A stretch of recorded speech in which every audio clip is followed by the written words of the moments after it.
Hello community! You ask me what I think about the future of artificial intelligence and include an economic view. Well, of course, so here we are in the future 1 year from now. And I say, hey Siri, I have a new task for you. Analyze daily new scientific papers on artificial intelligence, computation, language, computer vision, machine learning, emerging technologies, multi-agent systems, and robotics.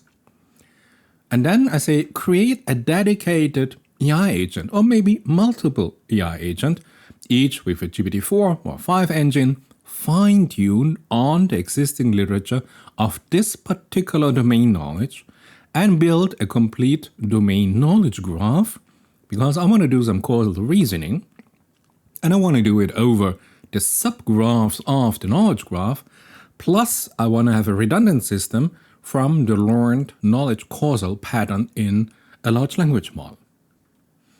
And I say, hey, it's 2025, say, use my laptop, and I have an M5 chip with 300 gigabytes of VRAM for my personal documents and my personal training data, my private data, encode everything, and if you need, transfer everything to cloud services and come back to me. And Siri now says, hey, wait a second, you have to specify the parameters that you are looking for, searching now the complete scientific literature on this globe. What are you looking for? And I say, I have no idea, Siri, but you know what? Just analyze the dataset of my last 100 days, what AI papers I selected from the complete available set of papers, and try to deduct a filter criterion for my personal preferences. And you find my personal data, all my personal files, all my browsing history on my laptop. And Siri comes back and says, hey, given your specific training data, I ran 112 computer simulations and I detected your pattern. I mean, even I don't know my pattern. And I said, great Siri, now download all new research papers of today, and you apply a filter algorithm and verify the results with me. So, easy. Show me all the papers of today, then the one you selected, given now that you've detected my personal pattern, and also show me the papers that you would recommend as an AI. And there we have it. Siri comes back and says, hey, those are the complete list of the papers. Those are the papers that I deducted for you for today, giving you your personal profile. And then there are some real interesting papers that don't fit your profile, but I think you should have a look at it. Nice, 2025. And you see, I just sitting here, beautiful on the beach. I don't type anything. I just talk to Siri and I don't type code. I don't type here anything at all. Because in 2025, if I can imagine this, it will be all like a normal conversation with AI. I say, great Siri, now that you have detected my methodological preference pattern, now optimize the system prompt for each of our AI agents that you will create, our large language model or vision language model accordingly.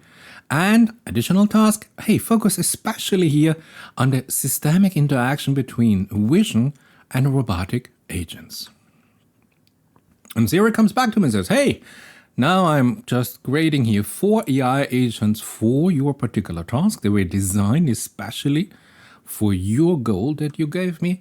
So we have a system prompt, we have a task and a flow structure, we have memory that I will add to each agent, and I will decide which tool each agent should use, and then I will harmonize and coordinate here those agents for your task. Now, you understand that currently, we're still back in 2024, we have Ada and we have Cursor, but if I'm in 2025 and I look in my future what I want and not what the companies are giving me, I say, hey, I don't want to type code anymore in 2025, no? I have here, like flow-wise, you see, I have here on Azure my chat OpenAI, whatever the model is. So I input my credential, this means my credit card. I choose a particular GPT model. I choose my temperature, my hyperparameters, whatever I need. And I just connect it here to a visual element here. This could be a conversational retrieval question answer chain. Of course, I need here some information from the web. I have access here to OpenAI embeddings, for example. I input my credit card, I have my parameters. I bring everything together just by clicking here, drawing over there, the connection to a vector store, and the computation is done. I connect here the language model in here, the vector store retrieval in here. Siri assigns some particular memory here for me, and then I just say run, and we can do this. So even today, and this is now my third week here with FlowWise, but you see even today we can have here a no-code environment. It is not there yet. I will not recommend it right now to you, but I can show you sources where I learn from. What I like, for example, here, Llama Index, YouTube, they have a webinar on how to build no-code RAG with FlowWise. Llama Index tells you this here, how to build here the chat engine. Or I personally, I learn a lot here from this YouTube channel, Leon van Sil, and he's talking about sequential agent software teams. And you see, there's also where I get here my picture. We have one agent, we have another agent, we have somewhere an LLM. I can connect it, I can have conditions imposed on them. I have possibilities about the tool use, about the node structure, about the chat model I want to use. I can give each agent here my particular name, a particular function. I can define a system prompt. I can require approval for any action that go outside here of my private sphere.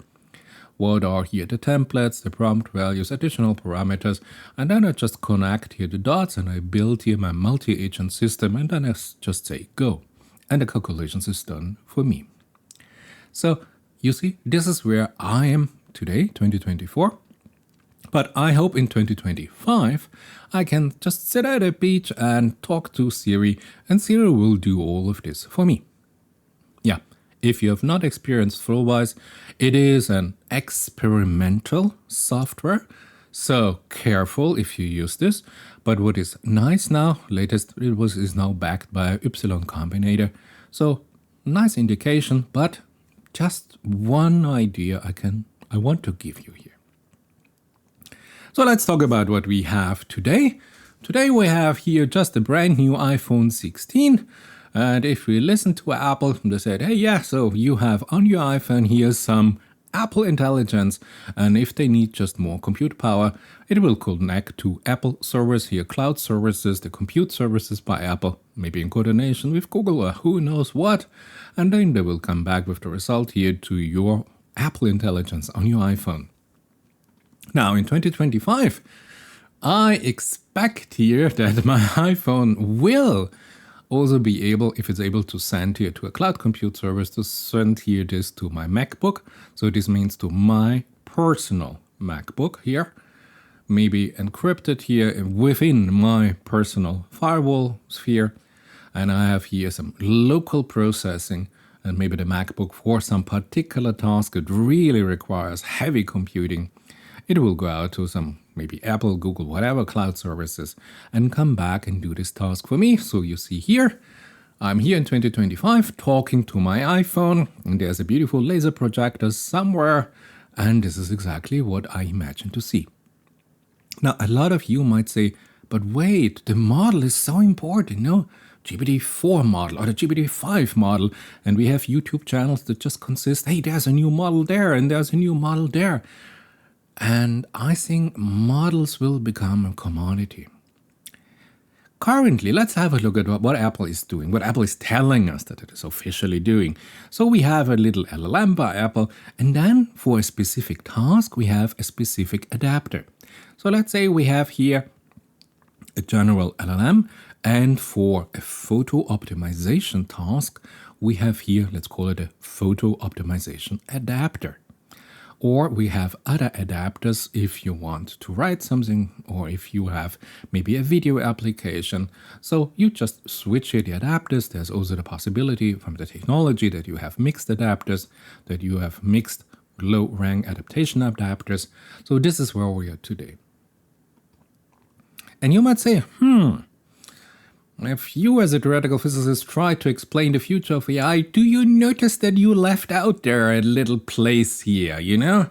There's no symmetry in your system. And I say, what a coincidence, But now that you mentioned this, okay, let's do something.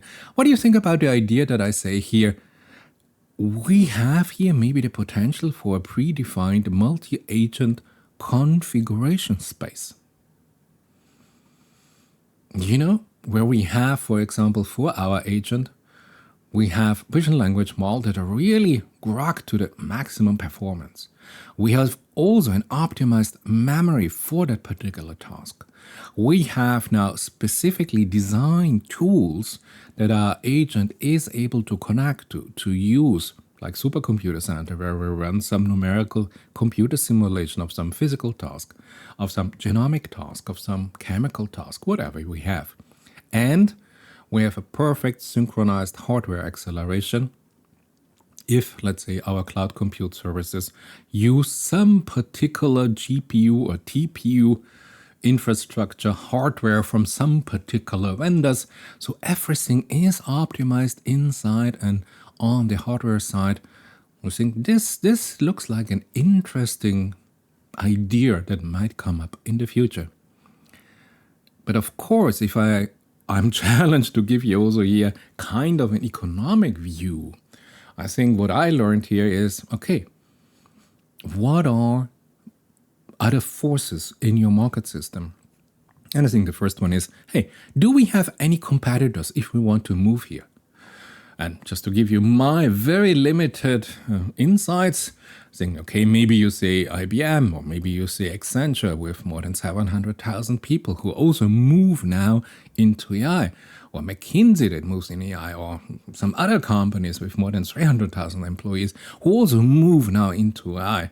And you say, that's interesting, but wait a minute, because we have more, no? We have Ernst & Young, PricewaterhouseCoopers, Boston Consulting Group, Capgemini, and of course, don't forget our close to 500,000 people employees by Deloitte. So all those companies that are established, that have their client, that have their product catalog, that have the spectrum of services that they offer already to industrial clients, I think they will be my competitor if I would move on to a commercial implementation, a commercial marketplace. And I thought, simple idea. I compared the cost for a new iPhone, the iPhone 15, to the cost of the iPhone 16. In my region of the world, the delta is exactly 0. I get now the new iPhone 16 with Apple Intelligence for exactly the same price I would have bought one day before the Apple 15. So, what is the economic value for me as a customer, as a client, that now they added artificial intelligence or Apple Intelligence to the iPhone? You could argue that it is 0. Now, if we have here in our undefined cloud here, and we have here our competitors from Accenture to Deloitte, you could ask, hey, is this also the business model? Would they follow Apple in the logic if they add now AI to all the other services and they are in business for many years? Would they also just say, hey, the added value of AI to our new services is 0? Because then we would not have really any chance to compete on price. Because if this element is 0, it gets really interesting from the market dynamic. And remember, those are established market players. And they already have an established spectrum of services they offer to their clients. And if they go theoretically on this path, and they say, you know what, we just integrate AI to make our decisions that normally maybe we would have hired humans or whatever. And we tell you, hey, service prices stay the same. So adding AI is exactly costing you as a customer, as a client, as a small business, exactly $0 more. Now it gets interesting for the market dynamic, as I see it as a theoretical physics who has no idea about market dynamics. But I read here Wall Street Journal and I know that there's always, hey, what is the killer application for AI? What is the next WhatsApp or I don't know, whatever it is? And now if you look at this, I thought, hey, wait a minute, maybe there is no new killer app for AI. Maybe AI is just integrated as a cross spectrum to all of the services. Maybe it's just added for free by all those companies that have their services for industry and for service industries. And now they just added and offer it for free as a competitive advantage. Then it would be real difficult if you're a new market player. Where do you want to enter the market? Because in my little brain, I think the Apple ecosystem here on the phones, I don't think that they will open up access here to some new startup or some new ideas. Well, Apple laptops, more or less the same. Cloud services, compute, security, Google, Apple, real established player. So do we have a price advantage? Do we have a competitive advantage? Do we have a knowledge advantage? How do we want to argue? And then I thought, so wait a minute. If we now adopted there's more or less no killer app for AI, but AI is just added in our puzzle of services that you can configure as a company, that you need for your company, and you just add now a new puzzle piece here to your set of services, does it change the way we see the future of AI? If we go here for, let's call it a marketplace of predefined multi-agent configurations. Because this would mean that we steer more or less in the future of a modular structure of combinatorial agent configurations. And I know what you're thinking. You think immediately, hey, wait a minute, OpenAI, seems like 100 years ago, they introduced here this custom version of GPTs that you can combine instruction, extra knowledge, combination of skill. Remember, we had this Python added ecosystem there. So is this? No, this isn't at all. Because GPTs are so much less than agents are. Let's just visualize this by thinking just about two functionality of agent if we compare this to LLMs. In an agent, we have here the planning functionality and the tool use. But for me, the interesting part is now if we encounter complexity. And let's just face here the question of complexity in the first point in planning. Now, for planning currently in our AI agents, we try to go with the most expensive, most capable vision language model or LLM, and sometimes some people, if they code, they go with Sonnet 3.5, or if they go for logic, they go with ChatGPT for Omni. Whatever you prefer, whatever it is, we refer here to our LLM. But I see here an opportunity because we have either those models that can do anything for everybody, and therefore they are called omnipotent models or Omni, GPT-4 Omni. And then we have this dedicated, this real narrow but expert models that have been only trained on a very narrow domain knowledge. So this is our not large language model, but rather small language model, a real expert. And of course, GPT, this is a proprietary model, and this could be an open source model. And there's this interesting dichotomy how to think if you want to go with one or the other. But you know what? It doesn't matter anymore. Because if I look, for example, just at AWS, they offer on their platform all the proprietary system, their own system, the system from their industrial competitors, and more or less quite a lot of open source systems that were developed by the open source community. You can find all those models here on this platform. So there is no difference. And if you ask yourself, so how do they make money? Yeah, of course, they have the compute here. They have, 100,000 NVIDIA GPUs or even more, who cares, or Blackwell or whatever you go for. But they also have other services. So for them, they don't care if they have to pay Google or any other company a little bit of their profits. They can integrate almost any LLM, any vision language model into their service offering. And this is just one of the little boxes of the AWS services. So those language models are interchangeable, exchangeable. So let's go here, GitHub on AWS, the labs.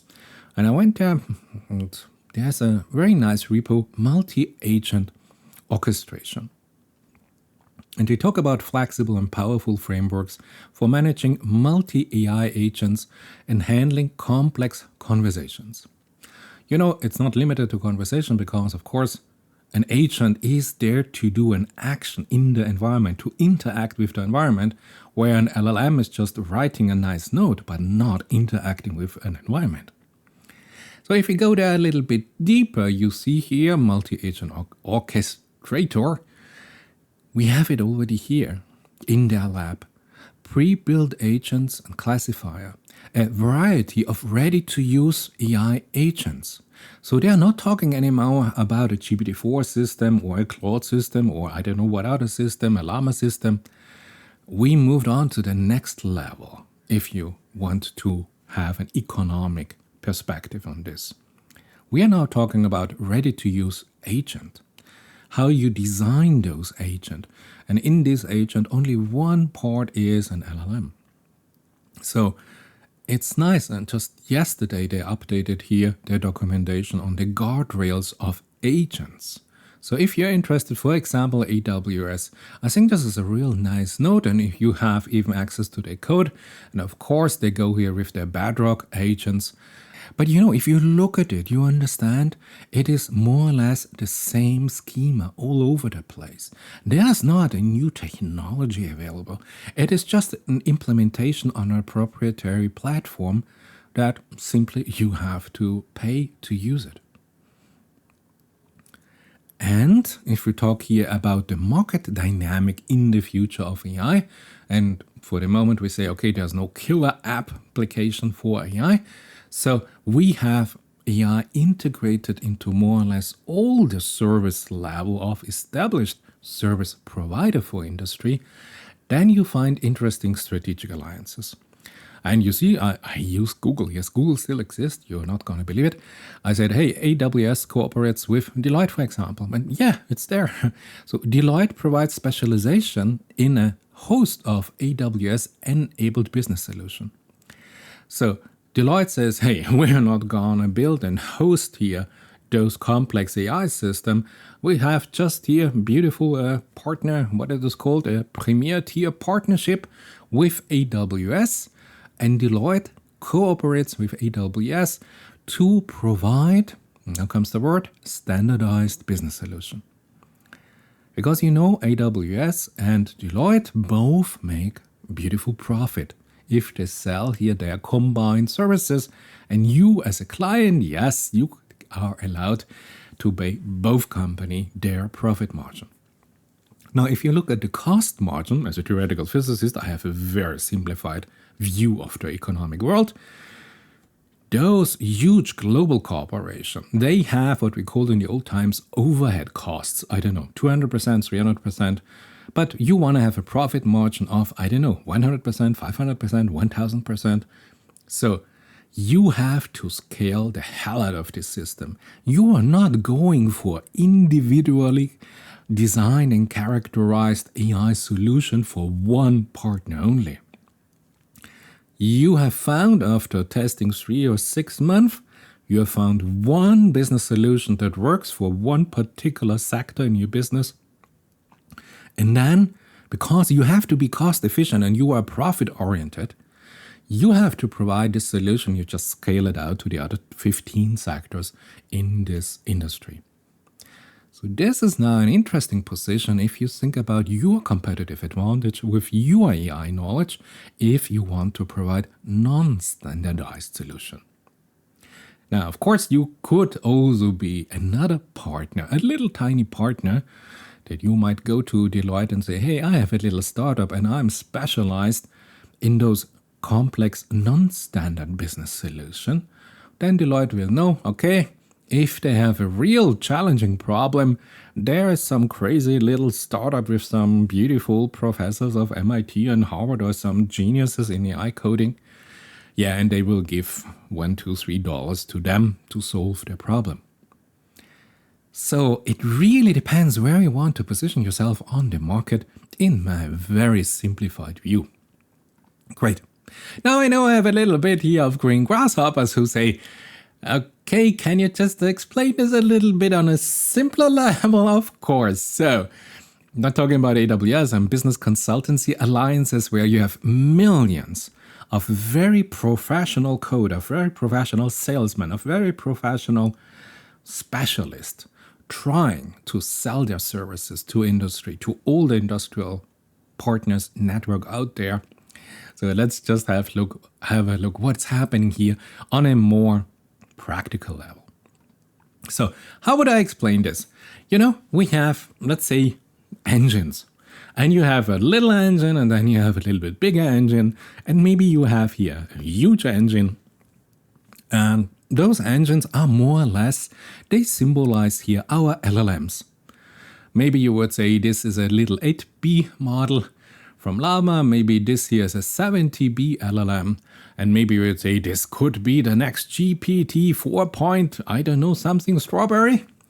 Wouldn't this be nice? And then we just flange on here a video engine, and then we have sound, vision, text, causal reasoning, and video editing, and whatever. And you have huge engine. But do you make money selling those engines?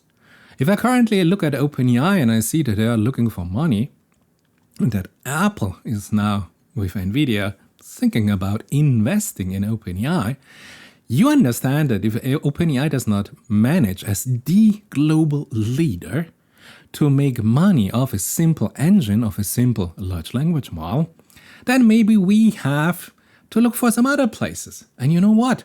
Those engines, they are the heart of either a car, or you need this huge engine here for your tractor, or you have here a ship, and you need simply an engine for this ship. But when you sell something, when you sell a ship, you don't sell the ship in components, but you sell the complete ship for a particular job. And if you buy a car, you don't buy here an engine, and then you buy some clutches, and then you buy some brakes, and then you buy something else. No, you have a complete, ready-to-use product. And I think I have to smile thinking about this. This is our LLM level, and this is our multi-AI agent level. But just as an idea for my green grasshoppers. So what is the future? I think from our engines, from our real powerful LLMs, they will continue to develop. OpenAI, Microsoft, Google, whoever has 10,000 GPUs lying around in their cellar, they will use this to generate new engines, new LLMs. And if you go on Hugging Face today, we already have uploaded close to 1 million LLMs. 1 million models. I have to tell you, I use 7. So you see, okay. It reminds me a little bit here of the app shops that we have, no? I think we have close to 1 million apps on this planet, or even more or less, I don't know. But you see about here, if you're looking for an analogon. But then if you move upwards, I think next year we will have agents. And maybe we will have 1 to 10,000 agents that are available, maybe as packages sold individually, maybe as multi-agent system configurations for a particular task in your particular industry. But as a theoretical physicist, I have a simple view on this. And by the way, hey, Hugging Face, why you have no specific data here on the agents? Because we have spaces, we have the models, we have the training data sets. But for the ages, Hugging Face, if you listen, hey, I need another category here, because I myself want to upload here quite a lot of agents that are actually working and that we combine in multi-agent systems. And then, of course, if you really think about an economic perspective, you sell ships, you sell task-specific solution at a specific price point for a specific task in a specific industrial or service sector. And I think there will be a consolidation And the medium run, you will have 1 to 3 solutions that have the right price, that have the right complexity to solve the task, to be reliable, to be solid, to be explainable if something happened. So I think if you have an ambition to develop something like this, I think the air is getting really thin at the top.